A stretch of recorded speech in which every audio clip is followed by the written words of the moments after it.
اساتذہ جھوٹ نہیں بولتے.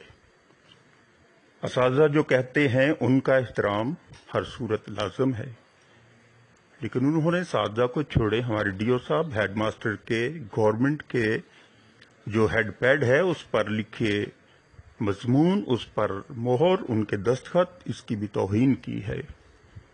تو اس لیے ان کو، خلیل الرحمان صاحب کو، آرو تو کیا، میں تو پاکستان کا شہری بھی کہنے سے شرماتا ہوں. اتنے بڑے ادارے کے لیے، اور وہ ناممکن پاکستان میں کوئی چیز نہیں. ان کے پاس جب یہ درخواست پہنچی تو انہوں نے کہا کہ نہیں، اب یہ نہیں ہو سکتا. کیوں نہیں ہو سکتا؟ اگر صبح ہی کوئی فوت ہو جاتا ہے تو پھر تو ایسے انسان آسانیاں پیدا کرنے کے لیے نہیں ہوتے، اور احترام لازم ہوتا ہے. کوئی ایسا کام نہیں ہے جو دنیا میں ناممکن ہے. اور الیکشن کمیشن جو اساتذہ ہیں، ایجوکیشن کا محکمہ، اس کے لیے دھبا ہے. ان کے ہر الیکشن میں انتظامات اتنے ناقص ہوتے ہیں کہ اساتذہ مصیبت میں ہوتے ہیں. ان کے رزلٹس پر شک کیا جاتا ہے، اور کوئی ایسا الیکشن نہیں جہاں پر الیکشن کمیشن کو عدالتوں میں نہ گھسیٹا گیا ہو. اور آپ ایجوکیشن پر بات کریں گے، اساتذہ پر، اور ان کے ہیڈ کو اور ان کے ڈی او سی او کو آپ ریجیکٹ کر دیں گے. وہ جھوٹ بول رہے ہیں. میں تمام اساتذہ کو کہتا ہوں کہ اپنے معیار کو اور اپنے احترام کو بحال رکھیں. اور یہ میں آپ سب کے لیے کر رہا ہوں کیونکہ مجھ پر بیتی ہے، اور میں ایک اناپرست انسان ہوں، پڑھا لکھا ہوں، اور ایسے آرو کو بھی چیلنج کرتا ہوں کہ جو میں نے لکھا ہے، جو میں نے کہا، اور جو میں کرنے کا ارادہ رکھتا ہوں، یہ اس میں سے 10% بھی نہیں کر سکا ہوگا. نوکری میری مجبوری نہیں ہے، ٹیچنگ میرا جنون ہے، قلم میرا جنون ہے، اور اس ملک کے لیے جینا مرنا میری پہلی اور آخری خواہش ہے. اور ایسے ارادے جو ہیں وہ روح سے ہوتے ہیں. ہر آدمی بول سکتا ہے، ہر آدمی لکھ سکتا ہے، مگر کر کے کوئی بات کرے تو پھر میں نے کیا ہے. آپ ہی کی عدالت میں پاکستان کے محبت میں لکھے گئے پنجابی اور اردو میں 150 کے قریب قومی ترانے تھے، نغمے تھے، بلی نغمے تھے. اس طرح طلبہ کے لیے تھا، اور وہ اسی پریشانی میں گم ہو گئے. 3 دن بھوکے اور بازو فریکچر، بخار، اور ان کو ترس نہ آیا. تب ایسا تو جیل میں بھی نہیں سلوک ہوتا جو آپ کی عدالت. آپ بے خبر ہیں، یہی سیالکوٹ کی عدالت تھی. پچھلے ریکارڈ نکالیں. خلیل الرحمان صاحب، آپ جج ہیں، خدا نہیں ہیں. اور ججوں کو بھی احترام مانا چاہیے. اشفاق احمد صاحب ہمارے بہت عظیم یعنی اسکالر اور جو دانشور ہیں، انہوں نے کہا کہ پاکستان کی ترقی نہ کرنے کی وجہ یہی ہے کہ استاد کا احترام نہیں. تو آپ اس میں شامل ہیں. کیا پاکستان کی ترقی میں رکاوٹ ہے؟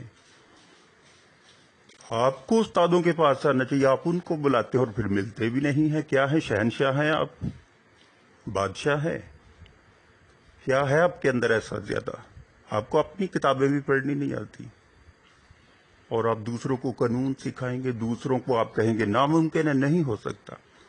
آپ کو میری جان کی جو ہے وہ سیکیورٹی لینا ہوگی، پھر میں آپ کا کام کروں گا. ورنہ میں اپنی عزت اور جان اور اپنے بچوں اور اپنے مستقبل کی جو حفاظت ہے اس کا پورا حق رکھتا ہوں. آپ کی مرضی پر نہیں چلنا، اور نہ ہی آپ مجھے ایسے زبردستی کام لے سکتے ہیں. اور تمام انتظامات کو آپ پہلے اساتذہ کے معیار کے مطابق کریں. اگر گجرانوالہ بورڈ یا دوسرے بورڈ بینکوں کے ذریعے سامان پہنچا سکتے، آپ کو کیا ہوتا ہے؟ آپ کو کوئی ایسے راستے نہیں. پولیس کی گاڑیاں صرف ہمارے پیچھے ہوتی ہیں، سامان وہ ان کا جو سپاہی ہی ہوتا ہے وہ بھی ہاتھ نہیں لگ. وہ کہتے ہیں جی آپ کا کام ہے، اٹھائیں. اور ایسے مجسٹریٹوں کو آپ سامان بھی ان کے سر پر توڑے. آپ نے کتنے اٹھائے ہوتے ہیں؟ اساتذہ کا احترام بحال کریں اس ریاست، اس دنیا کے لیے اور ترقی کے لیے یہ لازم ہے۔ جہاں احترام نہیں وہاں پر آپ احترام مانگ بھی نہیں سکتے۔